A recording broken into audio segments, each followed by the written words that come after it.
વિદ્યાર્થી મિત્રો, આપણે અગાઉ પ્રકરણ 8માં કુદરતી સંસાધનો વિશેનો અભ્યાસ કર્યો. એના અનુસંધાનમાં આજે આપણે કુદરતી સંસાધનમાં જંગલ સંસાધન અને વન્યજીવ સંસાધન યાને કે વન અને વન્યજીવ સંસાધનનો અભ્યાસ કરીશું. આમ જોઈએ તો આપણે ઘણા બધા સ્લોગનો સાંભળ્યા છે, વાંચ્યા છે કે જંગલો દેશનું મંગલ કરે છે, જંગલો એટલે કુદરતના ફેફસા, જંગલો એટલે પૃથ્વીનું વસ્ત્રારૂપી આવરણ, જંગલો એટલે કાર્બન ડાયોક્સાઇડ વાયુ ગળી જવાના કારખાના. આમ જોઈએ તો જંગલો કુદરતી વનસ્પતિ જે છે એમાં સૂક્ષ્મ નાની વનસ્પતિથી માંડી વિશાળ એવા મોટા વૃક્ષોનો પણ સમાવેશ કુદરતી વનસ્પતિમાં થાય છે. આ કુદરતી વનસ્પતિ માણસને ખોરાક આપે છે, પોશાક આપે છે, પર્યાવરણમાં કેટલાક આપણને અગત્યના તત્વો આપે છે. તો આમ વૃક્ષો આપણું અવિભાજ્ય અંગ ગણાય. એ વૃક્ષો જે જંગલમાં જે કુદરતી વનસ્પતિ ઉગે છે, આપણે કુદરતી વનસ્પતિ એને કહીશું કે જે વનસ્પતિનો ઉછેર માનવીની મદદ વિના કુદરતી રીતે થયો હોય તેને કુદરતી વનસ્પતિ કહે છે અથવા અક્ષત વનસ્પતિ કહે છે. અને આવા વનસ્પતિના સમૂહને જંગલો કહેવામાં આવે છે. 9મા ધોરણમાં આપણે જંગલોના આબોહવાની દ્રષ્ટિએ પ્રકાર જોયા. દાખલા તરીકે ઉષ્ણકટિબંધીય વરસાદી જંગલો, ઉષ્ણકટિબંધીય ખરાવ જંગલો, ઉષ્ણકટિબંધીય કાંટાળા જંગલો, સમશીતોષ્ણ કટિબંધીય જંગલો અને શીત કટિબંધીય શંકુદ્રુમ જંગલો અને ટુંડ્ર વનસ્પતિ. એ આપણે 9મા ધોરણમાં શીખી ગયા આબોહવાની દ્રષ્ટિએ. હવે આપણે આમાં ધોરણ 10 ની અંદર વહીવટી હેતુસર જંગલના પ્રકાર કેટલા? તો વહીવટી હેતુસર જંગલના 3 પ્રકાર પડે છે: અનામત જંગલો, સંરક્ષિત જંગલો, અવર્ગીકૃત જંગલો. અનામત જંગલોની ટકાવારી જોઈએ તો 54.4%, સંરક્ષિત જંગલોની ટકાવારી 29.2% અને અવર્ગીકૃત જંગલો 16.4%. હવે અનામત જંગલો કોને કહીશું? તો ઇમારતી લાકડું મેળવવા અને જંગલ પેદાશો મેળવવા માટે જેને આપણે રિઝર્વ રાખ્યા છે, અનામત રાખ્યા છે, કે જેનો સંચાલન કેન્દ્ર સરકાર હેઠળ હોય છે. એમાં પશુઓ ચારવા કે ખેતી કરવાની છૂટછાટ હોતી નથી. બીજું છે સંરક્ષિત જંગલો.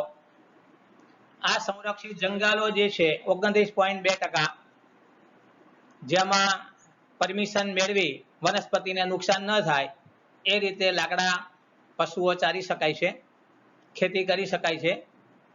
અને અવર્ગીકૃત જંગલો જે 16.4% છે કે જે એકેયમાં વર્ગીકૃત કરવામાં આવ્યા નથી. દાખલા તરીકે દુર્ગમ જંગલો છે. એ દુર્ગમ જંગલોમાં ઘીચ એવી વનસ્પતિ છે કે જ્યાં કોઈ ખેતી કરવી કે પશુ ચારવા એવું કોઈ બંધન નથી, ત્યાં બધી છૂટછાટ છે. માલિકી અને વ્યવસ્થાપનની દ્રષ્ટિએ જંગલના પ્રકાર, તો આના પણ 3 પ્રકાર છે: રાજ્યની માલિકીનું જંગલ, બીજું સામુદાયિક જંગલ, ત્રીજું ખાનગી જંગલ. હવે રાજ્યની માલિકીનું જે જંગલ છે, સ્ટેટ ફોરેસ્ટ, આ પ્રકારના જંગલો ઉપર કેન્દ્ર કે રાજ્ય સરકારનું નિયંત્રણ હોય છે. સામુદાયિક જંગલ યાને કે કોમ્યુનલ ફોરેસ્ટ, આ પ્રકારના જંગલો ઉપર સ્થાનિક સ્વરાજ્યની સંસ્થાઓનું નિયંત્રણ હોય છે. દાખલા તરીકે ગ્રામ પંચાયત, તાલુકા પંચાયત, જિલ્લા પંચાયત, નગરપાલિકા અને મહાનગરપાલિકા. ત્રીજો પ્રકાર છે ખાનગી જંગલ, જે વ્યક્તિગત જંગલ છે, કોમ્યુનલ પ્રાઇવેટ ફોરેસ્ટ. આ પ્રકારના જંગલો વ્યક્તિગત માલિકીના હોય છે. આ પ્રકારના જંગલો મોટે ભાગે ક્ષત અક્ષત એટલે કે છૂટા છવાયા કે ઉજ્જડ બની ગયા છે. ભારતના ઓરિસ્સા, મેઘાલય, પંજાબ, હિમાચલ પ્રદેશમાં આ જંગલોનું પ્રમાણ જોવા મળે છે. નિર્વનીકરણ, જંગલ વિનાશ. નિર્વનીકરણ એટલે કે જંગલોનું નષ્ટ થવું. નિર્વનીકરણને કારણે આપણા દેશની જ નહીં પરંતુ વિશ્વની મુખ્ય સમસ્યાઓ પૈકીની આ એક સમસ્યા છે.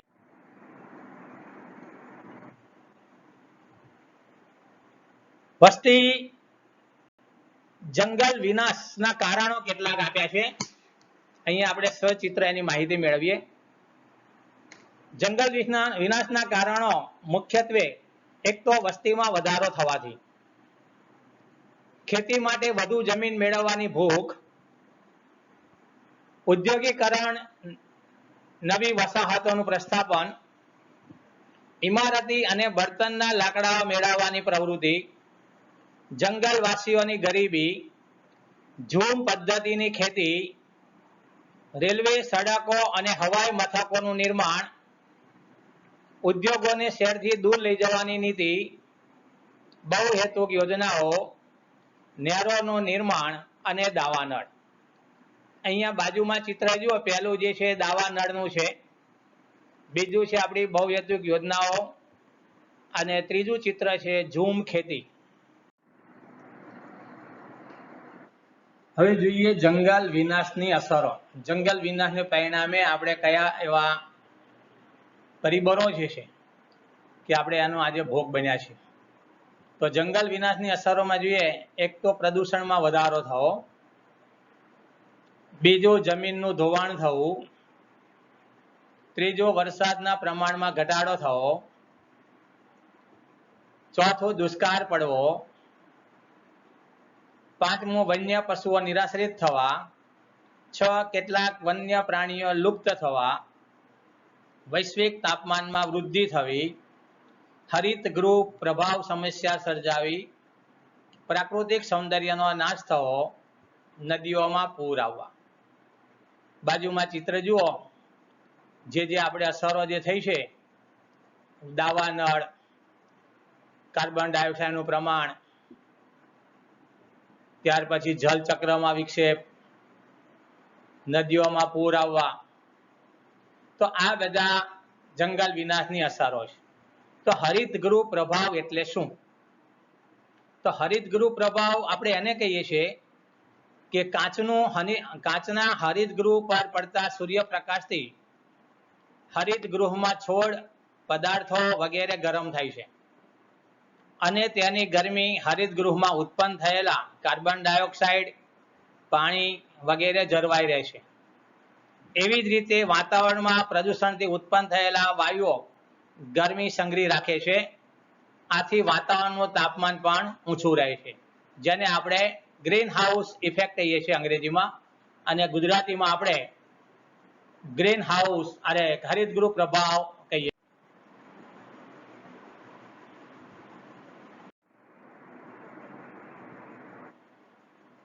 તો આપણે જંગલોનો વિનાશ થઈ રહ્યો છે, તો એ માટેના પણ કેટલાક વન સંરક્ષણ અંગેના ઉપાયો જે આપણે જોઈએ, કઈ રીતે આપણે જંગલોનું રક્ષણ કરી શકીએ. તો બળતણની જરૂરિયાત માટે લાકડાને બદલે સૌર ઉર્જા, પવન ઉર્જા વગેરેનો ઉપયોગ કરવા લોકોને પ્રોત્સાહિત કરવાના છે.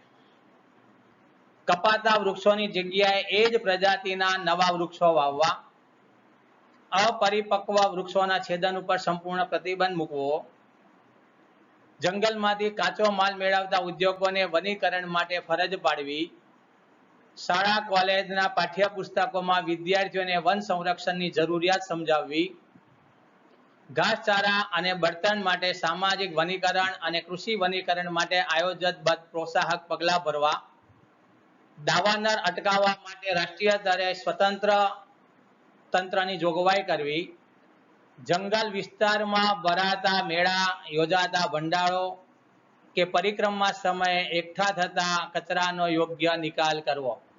અહીં બાજુમાં ચિત્ર જુઓ, ચીપકો આંદોલન.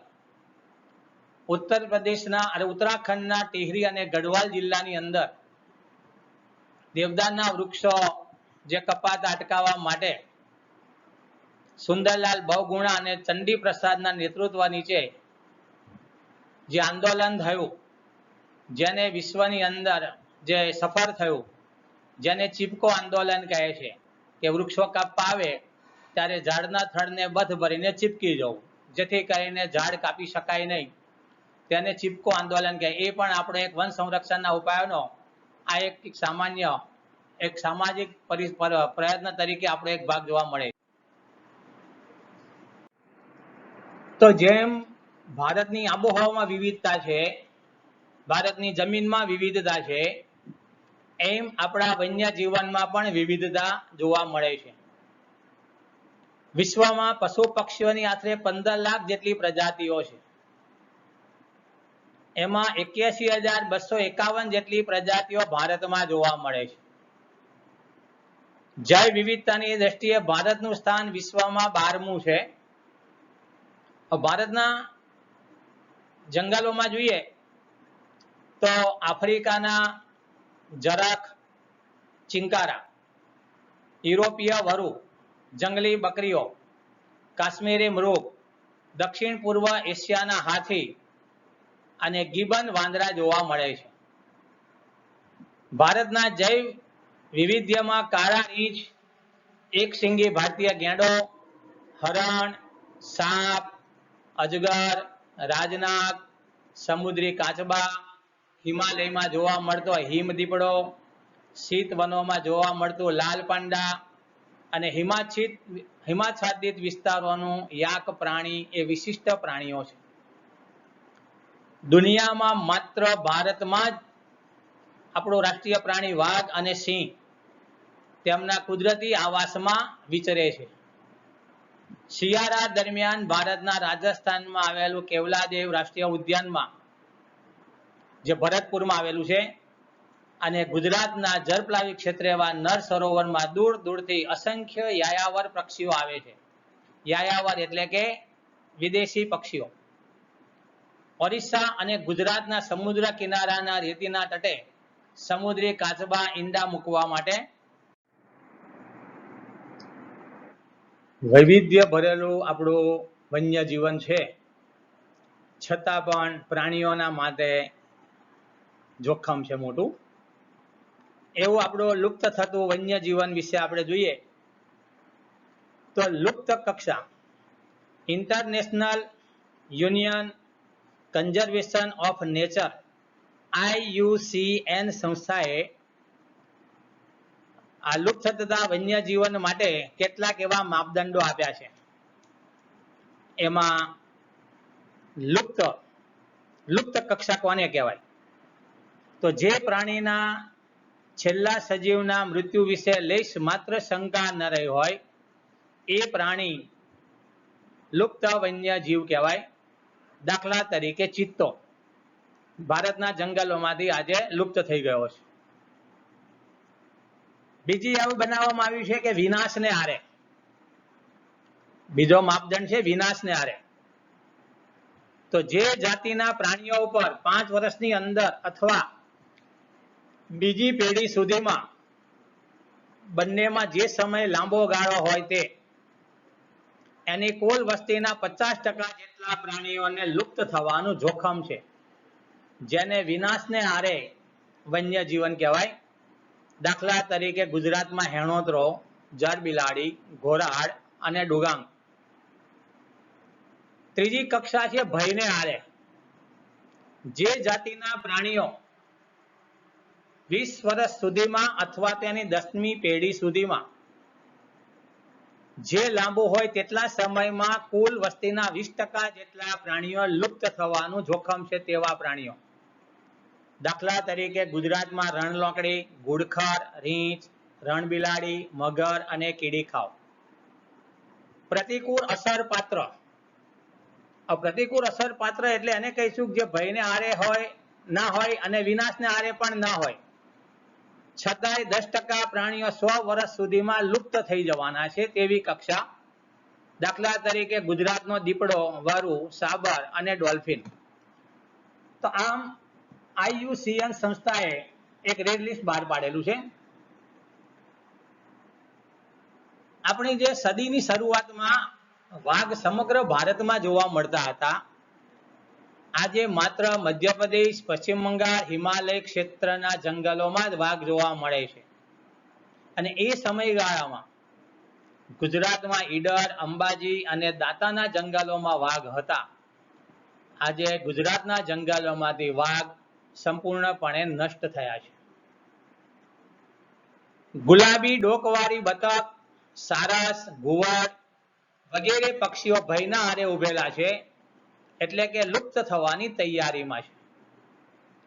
અરુણાચલ પ્રદેશમાં એક સમયે મોટી સંખ્યામાં જોવા મળતા મોટા ચિલોતરા, જેને આપણે અંગ્રેજીમાં હોર્નબિલ કહેવામાં આવે છે, એ આજે ભાગ્યે જ જોવા મળે છે. નદીઓના મીઠા પાણીમાં જોવા મળતી મગરની પ્રજાતિ ઘડિયાળ અને ગંગે ડોલ્ફિન એ વિનાશને આરે ઉભેલા એવા જીવો છે. ઓડિશા અને ગુજરાતના દરિયા કિનારે ઈંડા મૂકવા આવતા સમુદ્રી કાચબાઓની સંખ્યા પણ આજે ઘટી રહી છે. ગુજરાતની અંદર નર્મદા, તાપી, મહી અને સાબરમતી નદીમાં જળ બિલાડીઓ લગભગ લુપ્ત થઈ રહી છે. હવે લુપ્ત થતું વન્યજીવનનું ચિત્ર જુઓ, જે વન્યજીવો જે આપેલા છે એના નામ આપ્યા છે. આ બધા લુપ્ત, વિનાશને આરે અને ભયને આરે આ બધા પ્રાણીઓ આજે જઈ રહ્યા છે. આગળનો મુદ્દો આપણે જોઈએ જંગલ વિનાશના કારણો. તો જંગલોની ઘાસભૂમિ અને જળપ્લાવી ક્ષેત્રમાં માનવીની પ્રવૃત્તિઓને કારણે વન્ય જીવોના કુદરતી રહેઠાણો જોખમમાં મુકાયા છે. જંગલોનો વિનાશ પ્રાકૃતિક સંતુલન માટે સૌથી વધારે કારણભૂત છે. પ્રાણીઓના વાળ, ચામડા, હાડકાં, શિંગડા, નખ વગેરે મેળવવા પ્રાણીઓનો શિકાર કરે છે. પ્રાણીજ ઔષધિ, સુગંધી દ્રવ્યો મેળવવા માટે કરવામાં આવતા શિકારથી ઘણા વન્ય પ્રાણીઓ લુપ્ત થવા લાગ્યા છે. ખેતી માટે વધુ જમીન મેળવવાની લાલસા, ઇમારતો અને બળતણ માટે કરાતું વૃક્ષછેદન, રેલવે, સડકો, હવાઈ મથકોનું નિર્માણ, બહુહેતુક યોજનાઓ અને નહેરોનું નિર્માણ, ખોદકામ, નવી વસાહતો, શહેરોનું વિસ્તરણ વગેરે વન્યજીવોને પ્રભાવિત કરે છે. બળતણ, ઘાસચારો કે પશુ ચરાણ માટે જંગલો પર વધી રહેલા દબાણને લીધે અસ્તિત્વ જોખમાયું છે. જંગલમાં લાગતી આગને કારણે પોતાના કુદરતી રહેઠાણો નષ્ટ થવાથી બેઘર બનેલા પ્રાણીઓ ઘણીવાર માનવ વસાહતમાં આવી ચડે છે. તેથી માનવી સાથેની અથડામણમાં પણ ક્યારેક જીવ ગુમાવે છે.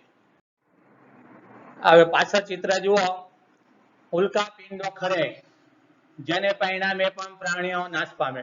જંગલમાં આગ લાગે, એનું રહેઠાણ ગુમાવે, ભૂખમરાને કારણે, પ્રદૂષણને કારણે, એના રોગોને કારણે અને માનવીના શિકારને કારણે અને વાતાવરણમાં ચેન્જ થવાને પરિણામે આ વનસ્પતિઓ, વન્યજીવો આજે એનો વિનાશ થઈ રહ્યો છે. વન્ય જીવ સંરક્ષણના ઉપાયો. તો જંગલમાં તૃણાહારી, માંસાહારી પ્રાણીઓની સમતુલા જાળવી રાખવી, જંગલના જળ સ્ત્રોતોની જાળવણી કરવી જોઈએ, પાલતુ પશુ ચરાણ ઉપર પ્રતિબંધ મૂકવો જોઈએ, વન્ય જીવો ઉપર થતા અત્યાચાર અને તેમનો શિકાર કરતા અટકાવવા જોઈએ. તે માટેના કાયદા વધુ કડક બનાવી તેનો ચુસ્ત રીતે અમલ કરાવવો જોઈએ. જંગલ ક્ષેત્રમાં થતું ગેરકાયદેસર ઉત્ખનન કાર્ય ઉપર પ્રતિબંધ મૂકવો જોઈએ અને કાયદાનો ભંગ કરે તો તેને સજા અને દંડની જોગવાઈ કરવી જોઈએ. વન્ય જીવોના પ્રજનન કાળમાં તેમને ખલેલ ન પડે તેવી વ્યવસ્થા ગોઠવવી જોઈએ. જંગલ ક્ષેત્રમાં થતી માછીમારી, વન્ય પેદાશ એકત્રીકરણ કે પ્રવાસનથી વન્ય જીવો ઉપર પડતી પ્રતિકૂળ અસરો નિવારવા યોગ્ય પગલાં ભરવા જોઈએ. સમાજમાં જનજાગૃતિ કાર્યક્રમો યોજવા જોઈએ. બીમાર વન્યજીવોને સમયસર તબીબી સારવાર આપવાની વ્યવસ્થા કરવી જોઈએ. પાણી અને ખોરાક વગેરે પૂરતા પ્રમાણમાં મળી રહે એવું આયોજન કરવું જોઈએ.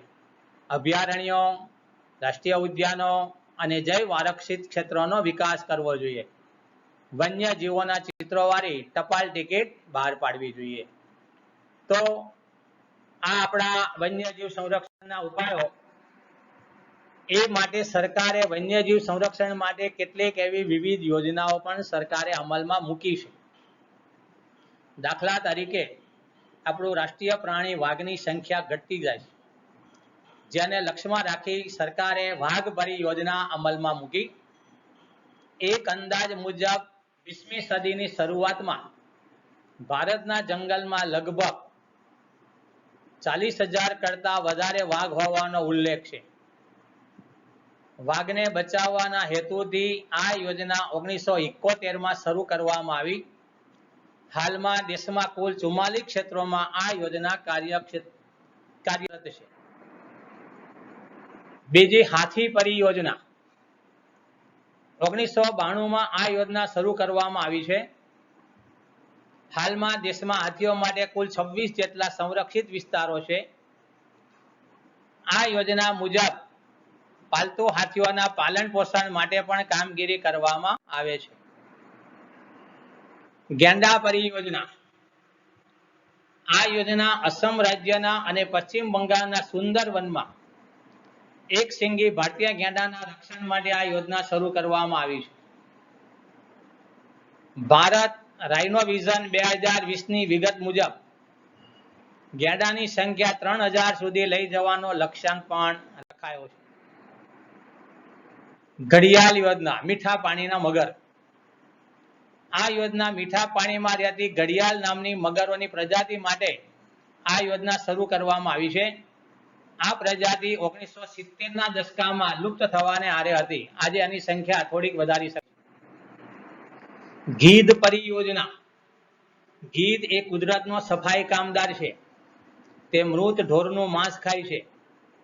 ભારતમાં ગીધની કુલ 9 પ્રજાતિઓ છે. ગીધની સંખ્યામાં થયેલા ઘટાડાને અટકાવવા માટે આ યોજના 2004માં શરૂ કરવામાં આવી.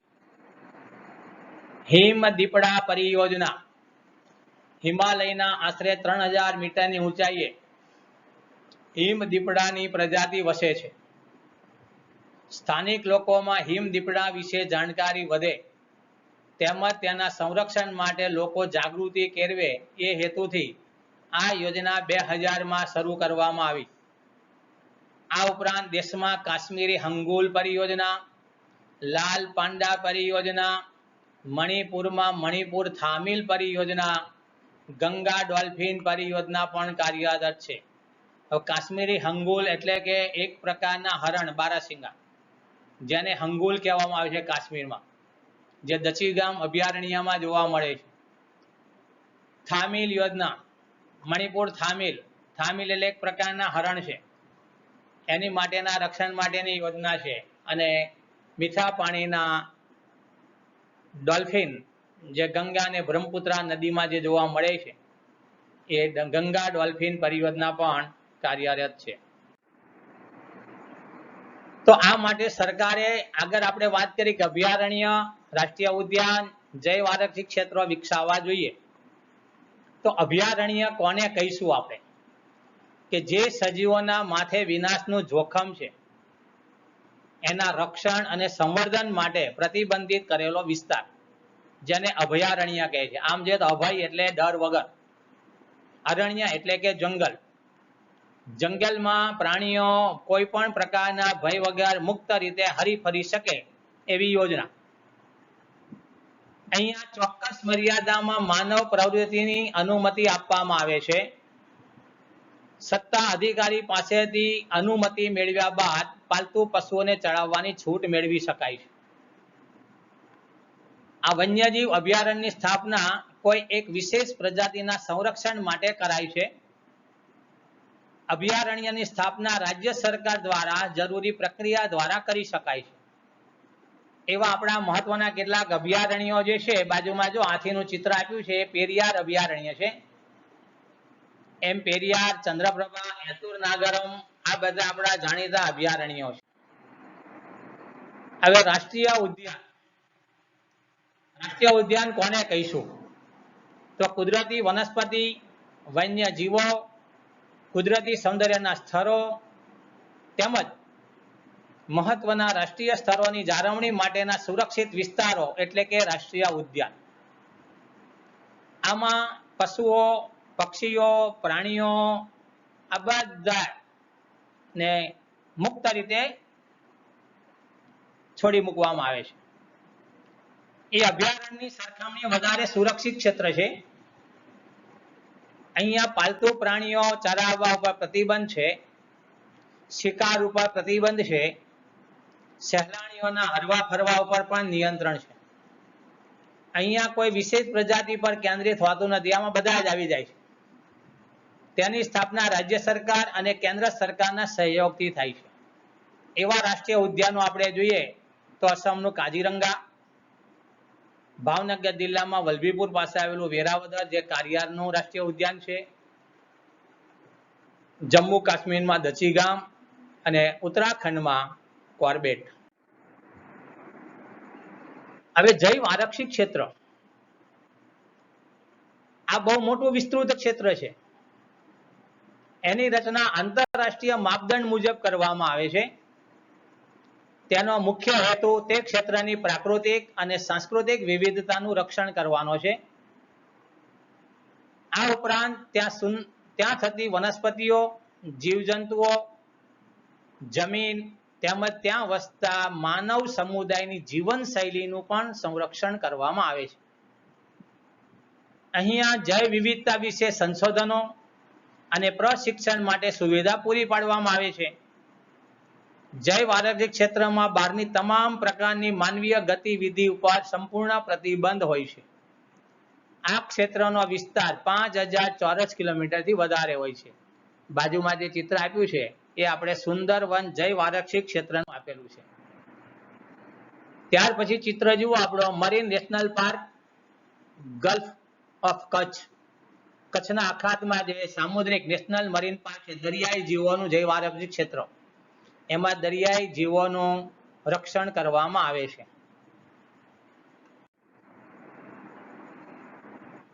હવે આપણે રાષ્ટ્રીય ઉદ્યાનો અભયારણ્યોની માહિતી મેળવી. હવે આપણે કયા કયા રાજ્યમાં કયા એના વન્યજીવો છે અભયારણ્યો, કયા પક્ષી અભયારણ્ય છે અને કયા રાષ્ટ્રીય ઉદ્યાન છે. તો સૌથી પહેલા જુઓ આપણે નકશાની અંદર ત્રિકોણ કલર છે, લીલા કલર, એ રાષ્ટ્રીય ઉદ્યાનના સંજ્ઞા છે. સૌથી પહેલો જમ્મુ કાશ્મીરમાં દચીગામ, ઉત્તરાખંડમાં રાજાજી અને કોર્બેટ, રાજસ્થાનમાં આવેલો કેવલાદેવ, મધ્યપ્રદેશનું શિવપુરી, ત્યાર પછી મધ્યપ્રદેશનું કાન્હા, ગુજરાતમાં વેરાવદર, ગીર અને સામુદ્રિક ઉદ્યાન જે જામનગર પાસે કચ્છનો અખાત, છેક નીચે કેરળમાં બાંદીપુર, તમિલનાડુમાં ગિંડી, ઓરિસ્સામાં સિમિલીપાલ, મેઘાલયમાં અને આસામમાં મનાસ અને કાજીરંગા. ત્યાર પછી જે સ્ટાર છે લાલ કલર, પક્ષી અભયારણ્યો છે. તો પક્ષી અભયારણ્યોમાં એક તો કેવલાદેવ છે, ત્યાર પછી ગુજરાતનું નર સરોવર અને કર્ણાટકનું રંગાનાથિટ્ટુ, ત્યાર પછી તમિલનાડુમાં વેદાંત થાંગલ. આ બધા પક્ષી અભયારણ્યો છે. પક્ષી અભયારણ્ય. વન્યજીવ અભયારણ્ય જે ગોળ ટપકા છે એમાં સરિસ્કા, રાજસ્થાનનું ઘાના, રાજસ્થાનમાં જેસોર, ઉત્તર પ્રદેશનું ચંદ્રપ્રભા, પશ્ચિમ બંગાળનું જૈવ આરક્ષિત ક્ષેત્ર એવું જીવ અભયારણ્ય મોટું છે જે સુંદરવન. ત્યાર પછી તમિલનાડુમાં એટલે કેરળમાં પેરિયાર, તમિલનાડુનું મધુમલાઈ, મહારાષ્ટ્રનું કર્નાલા. તો આ બધા અભયારણ્યો, વન્યજીવ અભયારણ્યો, પક્ષી અભયારણ્ય અને રાષ્ટ્રીય ઉદ્યાનો છે. તો આગળ આપણે વિવિધ પરિયોજનાની વાત કરી, પણ એવા ઘણા આપણે પ્રાણીઓ, પક્ષીઓ છે એની વિગતો આપણે મેળવીએ જે જાણવાથી આપણને થોડીક મજા આવશે. અહીંયા આપણે જોઈએ લાલ પાંડા. હવે લાલ પાંડા ક્યાં જોવા મળે છે? તો ભારતના પૂર્વ હિમાલયના શીત વનોમાં જોવા મળે છે. એનો ખોરાક વાંસની કૂપાળો, ઈંડા, નાના પક્ષીઓ અને જંતુઓ. દિવસ દરમિયાન તે ઓછું સક્રિય હોય છે. ભારત ઉપરાંત ચીન, નેપાળ, ભૂતાનમાં તેની વસ્તી જોવા મળે છે. અહીં બાજુમાં જુઓ ગંગે ડોલ્ફિન. ગંગા બ્રહ્મપુત્રા નદીમાં જોવા મળે મીઠા પાણીની પ્રજાતિ. ઊંડા અને શાંત વહેણવાળા નદી પ્રવાહમાં જોવા મળે છે. અત્યંત ગીચ વસ્તી ધરાવતા પ્રદેશમાં વહેતી ગંગા નદીના પ્રવાહમાં એ જોવા મળે છે. પણ એની સામે આજે અસ્તિત્વ જોખમાયું, કારણ નદીઓમાં છોડવામાં આવતું ગંદુ પાણી, નિર્વનીકરણ, એને પરિણામે થતું કાંપનું પુરાણ, ઉદ્યોગો, વહાણવટો, ઔદ્યોગિક કચરા વગેરેને કારણે એના અસ્તિત્વ સામે આજે ખતરો ઊભો થયો છે. આ નદી સિવાય ચંબલ નદીમાં પણ ત્યાંની ખૂબ અલ્પ સંખ્યા જોવા મળે છે. હવે આ નદી, આ જે માછલી છે ડોલ્ફિન, એ વારંવાર શ્વાસ લેવા સપાટી ઉપર આવે ત્યારે શું શું એવો અવાજ કરે છે, જેને પરિણામે સ્થાનિક લોકો તેને શ્વાસ, સુસુ કે સુઈસ તરીકે ઓળખે છે. બાંગ્લાદેશ, નેપાળની નદીઓમાં પણ જોવા મળે છે. હાલમાં એના અસ્તિત્વ સામે આજે સૌથી મોટો ખતરો ઊભો થયો છે. દીપડો. આમ જોઈએ તો દીપડો અને ચિત્તો આમ બે સરખા દેખાય, પણ અહીંયા દીપડાનું ચિત્ર જુઓ. દીપડાના શરીર ઉપર મોટા એવા ગોર કુંડાળા છે, વચ્ચે પીળો કલર છે, આજુબાજુ બ્લેક છે. જ્યારે ચિત્તાને માત્ર ટપકા જ હોય છે. દીપડો જે છે એ થોડુંક નીચું પ્રાણી છે, ભરાવદાર છે. જ્યારે ચિત્તો જે છે એના પગ લાંબા હોય છે અને પાતળું અને ઊંચું પ્રાણી છે. આમ જોઈએ તો દીપડો બિલાડી કુળનું પ્રાણી છે. વાઘની સરખામણીએ એનું કદ નાનું છે. કેટલીક જગ્યાએ સંપૂર્ણ કાળા રંગમાં પણ જોવા મળે છે, જેને બ્લેક પેન્થર કહેવામાં આવે છે. ગુજરાતના જંગલોમાં તેની સંખ્યા બહુ મોટી છે. અવારનવાર માનવ વસ્તીમાં એ આવે છે, પણ લોકોને જાણકારીનો અભાવ હોય છે, એટલા માટે ચિત્તાને નામે ઓળખે છે. ચિત્તો જે ભારતના જંગલોમાંથી સંપૂર્ણ નષ્ટ થઈ ગયો છે. હાલમાં માત્ર કુદરતી આવાસ એવા માત્ર આફ્રિકાના જંગલોમાં જ જોવા મળે છે, અને ભારતમાં તે બંધન અવસ્થામાં અથવા તો પ્રાણી સંગ્રહાલયમાં જોવા મળે છે. દુનિયાનું સૌથી ઝડપી દોડતું ચોપગું પ્રાણી એટલે કે ચિત્તો. એક સિંગી ગેંડો આસામના બ્રહ્મપુત્રના દલદલ ક્ષેત્રમાં તેમજ પશ્ચિમ બંગાળના સુંદર વનના વિસ્તારોમાં જોવા મળે છે. હવે એના મુખ ઉપર એક શિંગડું છે. જે શિંગડું જે છે વારના એવા ગુચ્છ નો બનેલું છે, સખત છે. એના શિંગડામાંથી દવા બનાવવા માટે તેનો શિકાર થાય છે. તૃણાહારી પ્રાણી છે. સંરક્ષણના પ્રયત્નોથી તેની સંખ્યા વધી છે. આગળ આપણે જોયું રાઇનો વિઝન, આપણે આગળના જે મુદ્દામાં. ત્યાર પછી આપણે જોઈએ હેણોત્રો. અહીંયા બંને ચિત્રો આપ્યા છે હેણોત્રોના છે. એ પણ એક બિલાડી કુળનું જ પ્રાણી કહી શકાય. સૂકા અને અર્ધ સૂકા વિસ્તારોમાં આવેલી ખારવાળી એવા જંગલોમાં તથા ઘાસ ભૂમિ કે રણ પ્રદેશ કે અર્ધ રણ પ્રદેશમાં વસે છે. ખાસ કરીને ગુજરાતના કચ્છ જિલ્લાના નાના અને મોટા રણમાં, ત્યાર પછી કચ્છનો બન્ની વિસ્તાર અને નારાયણ સરોવર અભયારણ્યમાં તેની વસ્તી જોવા મળે છે. શિયાળથી થોડું ઊંચું છે, ભરાવદાર ગોર મોઢું અને ઊંચા કાનથી તે ઓળખી શકાય છે. નાના પક્ષીઓ અને પ્રાણીઓનો તે શિકાર કરે છે. એના પગલા ઉપરથી તેની હાજરી આપણે જાણી શકાય છે. ડુગાંગ વિશિષ્ટ પ્રકારનું જળચર પ્રાણી. ખાસ કરીને ભારતના પશ્ચિમ સમુદ્ર કિનારે કચ્છના અખાતમાં હાલમાં અત્યંત જૂજ સંખ્યામાં જોવા મળે છે. બાજુમાં ચિત્ર છે ડુગાંગનું છે. તદુપરાંત તેની વસ્તી આફ્રિકાના પૂર્વ કિનારે, દક્ષિણ પૂર્વ એશિયાના સમુદ્ર કિનારે અને ઓસ્ટ્રેલિયાના ઉત્તર કિનારે જોવા મળે છે. તેનો મુખ્ય ખોરાક સમુદ્રી ઘાસ અને વનસ્પતિ અને જળચરોનો પણ આહાર તરીકે ઉપયોગ કરે છે. એના માંસમાંથી, તેની ચરબીમાંથી, એનું માંસ મેળવવા માટે, એની ચરબીમાંથી તેલ મેળવવા માટે એનો શિકાર કરવામાં આવે છે. ખાસ કરીને સૌરાષ્ટ્રના કિનારે જોવા મળતા હતા, આજે ત્યાં ભાગ્યે જ જોવા. તો વિદ્યાર્થી મિત્રો, આજે આપણું આ પ્રકરણના સંપૂર્ણ થાય છે. Thank you.